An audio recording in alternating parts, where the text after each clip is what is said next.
እንግዲህ ትናንትና መልካምና ጥሩ ልጅ ነች የተባለችው በሁሉም ዘንድ ፍቅር የተሰጣት እንዲሁም ደግሞ ታማኝ ተብላ ስትጠበቅ የነበረችው እዩ በቅስፈት ትቀያየራለች። እንደዚሁም ደግሞ ክፉና መናጤ ነች ያልናት መቅድዬ ወደ መልካም ነገር ስትቀየር እዩ ወደ ክፉ ተቀይራ ነበረ። ክፋቷና መጥፎነቷ ዛሬ ላይ ብቻዋን እንድትቀር ሆናለች ማለት ነው። በተቃራኒው ደግሞ መቅደስ ዛሬ ከሁሉም ጋር ጓደኛና ፍቅር ሆና ትገኛለች። ሰላም ጤና ይስጥልኝ ውድና የተከበራችሁ አድማጭ ተመልካቾቼ፣ ለዚህ ቻናል አዲስ የሆናችሁ ላይክ፣ ሰብስክራይብ፣ ሼር እያደረጋችሁ እንድታበረታቱኝ ለምታበረታቱኝ ከልብ አመሰግናለሁ። እዩ ብቻዋን ቀርታለች። ከና አሌክስ ጋር ሆና እነ ልዑልን እጎዳለሁ እንደዚሁም ደግሞ ትንሿን ይህን አሳልፋ ለጆሲ ሰጥታ ነበረ።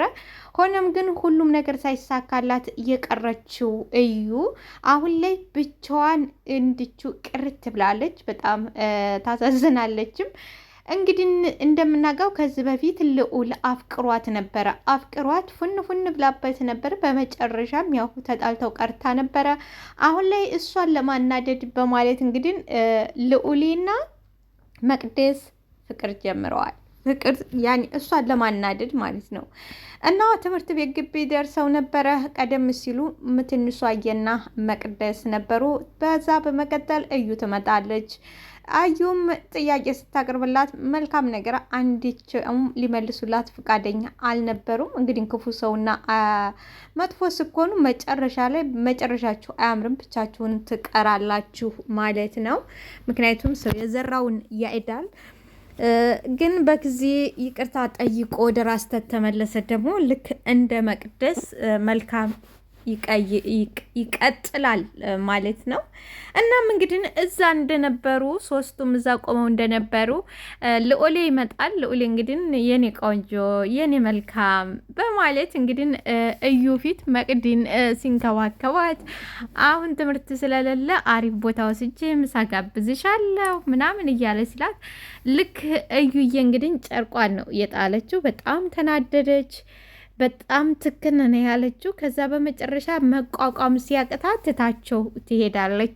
ከዛ በኋላ ትንሿዬ ትገረማለች። እውነት ልዑልና መቅደስ ፍቅር ይዟቸው ነው ወለ ምንድን ነው በማለት በመገረም በመጨረሻም ምንድን ነው ያደረገችው ካላችሁ እንዲህ ምንድን ነው አለች ትንሿዬ። በቃ እኔ ትንሽ ስለደከመኝ እባክህ ልዑሌ አንተ አብራራላት ትላለች መቅዲ። ምንም ይብራራላት ነገር ምን አለ? በሰላም ነው ምንም አይደል። ትንሿዬ እባክሽ እዩን ለማቃጠል ብለን የፈጠርነው ፈጠራ ነው እንጂ ሌላ አዲስ ነገር የለም ይላል ልዑል። እሱ ብቻ ትላለች። አዎ እንደማይዘን መቼም ታውቂያለሽ ፍቅር እንደማይዘኝ ከሱ ትላለች መቅደስ።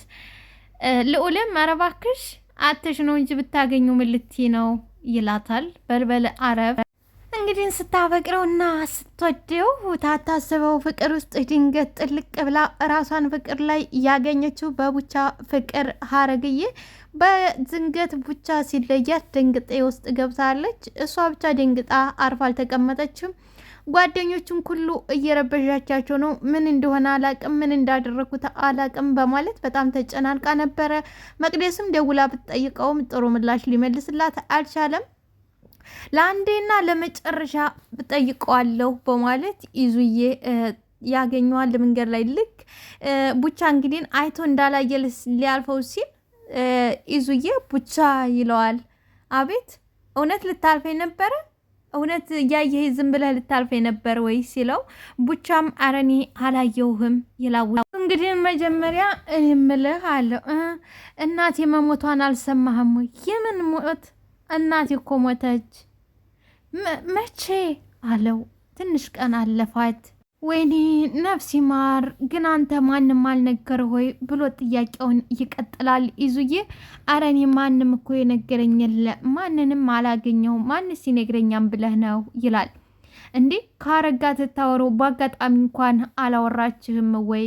እኔ እኮ ታረጋ ተገናኘው ትንሽ ቆይቻለሁ፣ እስከ ዛሬ ድረስ አልተገናኛችሁም ሲለው ይዙ ስራ ምናምን አልመቻች ስላለኝ አልተገናኘንም ይላል። እንዴ እስከ ዛሬ እኮ ስራህን ትተህ ነበር እየመጣህ የምታያት እኮ። ሁሌም ፋሲካ የለም፣ ሁሉም ነገር ቀስ በቀስ ይሰለቻል አለ ቡቻ። ይዙዬም ይሰለቻል? አዎ ይሰለቻል። ምንድን ነው የምታወራው? አትወዳትም ወይ አለ ይዙ። ቡቻም መውደድ የማወዳት ነበር፣ ግን ምን መላለው፣ ምን ዋጋ አለው አለ። ይዙዬም ምንድን ነው ምን ዋጋ አለው ማለት አይደለ? ያው ምን ታደርገዋለህ አለ አይደል? ቡቻ እስቲ ግልጽ አድርግልኝ። ምንም ግልጽ የማደርገው ነገር የለኝም። ምንም ግልጽ ማድረግ የምችለው ነገር የለኝም። እና ሀዳረግን ለምንድን ነው እየሸሻት ያለ? ይህንንም ነገረችህ ወይ ይላል ቡቻ። ይዙዬም ምንድን ነው ይሄንን ነገረችህ ማለት ምንድን ነው? ያው ትልቅ ነገር አይደለም ብዬ ነው። እንዴት ነው የማትናገረው? ልጅቱ ከመሬት ተነስተ ስትቀያየርባት አፈቀርኩሽ ሞኩልሽ ብለህ ተስፋ ሰጥታት፣ ዛሬ ደግሞ በድንገት ምንም ነገር ሳታቅትታት ስትኬድና ስትቀያየርባት እንዴት አታወራም ይለዋል። ይዙ ቆይ ላርምህ፣ እኔ ምንም የተቀያየርኩት ነገር የለም። ደግሞ በቃ እኔ ለሷ እምሆን አይደለሁም፣ እኔ ለሷ አልሆናትም፣ እምሆናት አይደለሁም አለ ይዙ ቡቻ። ይዙም እሷ ይሁን ብላ ተቀብላ ወዳ ፈቅዳ ተቀበለችህ፣ አንተ ምን አድርግ ነው የምትለው? እሷ ፍቅራና ወዳ ይሁን ብላ እስከተቀበለች ድረስ አንተ ምንድን ነው የምትለው አለ ይዙ። ግን ቡቻም ይዙ አንተ በእኔ ቦታ ሆነ እኔ ጫማ ላይ ቆመህ እስካላወቅከው እስካላየኸው ድረስ ምንም ነገር ልትረዳኝ አትችልም ይላል።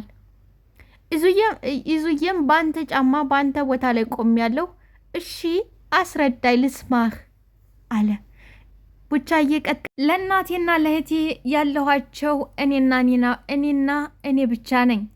እነሱን ለነሱ ጉርስም ሆነ ማንኛውንም ነገር ኃላፊነቴን የምወጣው እኔ ነኝ። እሺ አለ ይዙ። እና እነሱን ከላይ ተታይ ብዬ እነሱን እያስተዳደርኩ ባለሁበት በዚህ ሰዓት ለእኔ ቅብጠት ነው። ምክንያቱም አስተዳድራለሁ እህቴንና እናቴን እኔና ኒና ብቻ ነን የምናስተዳድረው። ሀዲያ በዚህ ሰዓት እንዴት ነው የማፈቅረው? ፍቅርም ለእኔ አልተሰራም፣ ቅብጠትም ነው። ይሄ እንዴት ያገናኘዋል? ምን ያገናኘዋል አለ እንግዲህ ይዙ። በቃ ያገናኘዋል፣ በስነ ስርዓት ያገናኘዋል። ያገናኘዋል ያለው እንግዲህ ይሰርቃል። ስለዚህ ካርጋ ተሆነ ደግሞ ስርቆሽ አትስረቅ ልትለው ትችላለች። በነፃነት እንዳይሰርቅ ስለሚሆን ስለሚያፍር በቃ በዛ ምክንያት ነው። እና ይቸግረኛል፣ ተሷ ጋር ሆኜ ብዙም ማልሰራቸው ብዙ ገደሞች ይኖሩኛል። እንግዲህ ተመልሶ ቡቻ ወደ ጆሲ ጋር ይሄድና እባክህ የፈለግከውን ስራ እሰራልሃለሁ፣ እናቴ በጣም ታማለች፣ ስለዚህ እባክህ ገንዘብ ስጠኝ፣ የፈለግከውን ነገር አድርግልሃለሁ ይላል ቡቻ። ይሄን ሁሉ ነገር ካደረግና ይሄን ሁሉ ነገር ከፈጠርክብኝ በኋላ አንተን እንዴት ላምንህ እችላለሁ?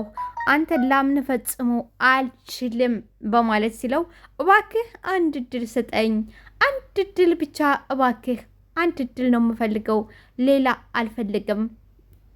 ፈጽሞ አንተን ላምንህና ድጋሜ ወደ ስራ አንተን ላስገባህ አልችልም በማለት እንግዲህ ጆሲ የሚመልስለታል። ደግሞ በአንድ ነገር ከተስማማ ምናልባት በአንድ ነገር የምትስማማ ተሆነ ይለዋል። እሺ ምንድን ነው? እንዴትስ ነው ሲለው አንተ ትሰራ የምሰራውን ስራ ቪዲዮ ቀርጬ አስቀብጣለሁ፣ በኋላ እከዳሃለሁ ስትል ያንን ለፖሊስ እሰጥብሃለሁ፣ በዚህ የምትስማማ ከሆነ የላ ሀያ ይለዋል። ኧረ እባክህ ሌላ እድል ስጠኝ፣ እንዴት በዚህ እንደዚህ ታደርገኛለህ ሲለው ከአንዴም ሁለቴ ጎርተኸኛል፣ ዋሽተኸኛል፣ አጋልጠኸኛል። ስለዚህ ድጋሚ ላምንህም ሆነ አንተን እውነት ብዬ አልቀበልም። በዚህ መልኩ ግን ተተስማማ ያው ትወስዳለህ፣ እሰጥሃለሁ ሲለው በመጨረሻ እንግዲህ እየቸገረው ሰው ክፉ ነውና ከጆሲ ጋር ሊስማማ ችሏል ማለት ነው። ከዛ በኋላ አቶ ጆሲ እንግዲህ ልዑልን መንገድ ላይ ያገኘውና ጥያቄዎች እየጠያየቀው ትምህርት ቤት ተዘግቷል ምናምን ሲለው ሂድ አታይም ወይ ምን አገባኝ ስላንተ ምናምን ይለዋል። ከሰሞኑ ለእናንተ ጀማ ምርጥ የሆነ ሰርፕራይዝ አለ ይለዋል። ምን አልካለው? አዎ ሰርፕራይዝ ለእናንተ ጀማ ሰርፕራይዝ አዘጋጅችላችኋለሁ በማለት እንግዲህ ጆሲ ይለዋል። ምንድን ነው ሰርፕራይዙ? አንተ ሊካውን በኋላ አንድ ነገር አረጋለሁ ብለህ አንለቅም።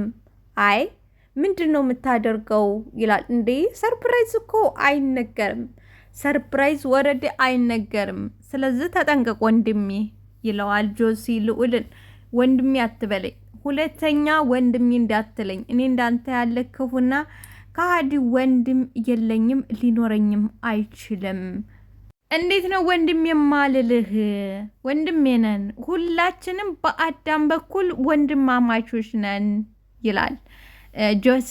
ልዑልም እኔ ደግሞ ተናንተ አዳም በኩል አይደለሁም፣ ተናንተ አይደለም። እንግዲህ ሽምግልና የሄደው ይዙዬ ሽምግልናው ሳይሳካለት ተመልሶ ወደ አረጋ ተመልሶ ይመጣል። አረግዬ ብቻዋን ቁጭ ብላ እያጨበጨበች ነበረ። እንግዲህ አስቡት፣ ስታፈቅረውና ስታፈቅሩትና ስትወዱት የነበረ ሰው ያለምንም ምክንያት ድንገት ታጠገባችሁ እልም ሲል፣ በተለይ ደግሞ ምክንያቱን ሳያታቁና ምክንያት ሳይኖራችሁ እንደዚሁም ደግሞ ሳበድሉት በተለይ ብድግ ብሎ ልክ ዝንገት እልምልም ሲል በጣም ከባድ ነው የሆነው። ጥያቄ የሆነባችኋን ተጣልታችሁና የሆነ ነገር አድርጋችሁ ከሆነ የሱኬ ችግር የለውም ግን ደግሞ ምንም ነገር ሳታደርጉት ዝንገት ሲሰለብባችሁ በጣም ግራ ትጋባላችሁ። እና ግራ የተጋባችሁና የጨነቃት ሀረግዬ እንግዲህ ይዙዬን ሽምግልና ብትልከውም የተላከው ይዙዬ አንዳችም ነገር ሳያገኝ ተመልሶ ወደ አረጋ ይመጣል። እንግዲህ ማንኛውም ሰው ሽምግልና ተተላከ በኋላ መልሱን ጥሩም ሆነ ክፉ መልሱን ወደ ባልተቤቱ ይዞ እንደሚመጣ ሁሉ ይዙዬም መልሱን ይዞ ወደ ሀረግዬ ጋር ይመጣል። አረግ ምን ነው ከፋሽ ትመጣ አላት። አልከፋኝም እና ቡቻን አግኝቸው አውርቸው ነበረ ግን እና ምን አለ አወራው?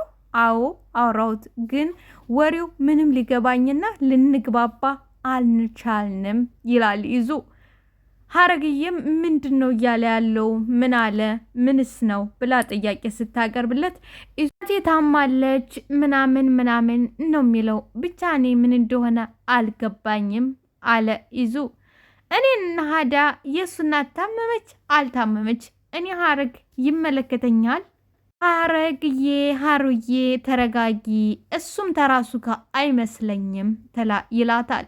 የት ነው ያገኘው? ከታችኛው መታጠፊያ። ሀረግዬም እንግዲህ ላንተ ያለውን ለእኔም አይኔን እያየ እንዲደግምልኝ እፈልጋለሁ በማለት ሀረግዬም እንግዲህ ብድግ ብላ ወደ ቡቻ ጋር ትበራለች።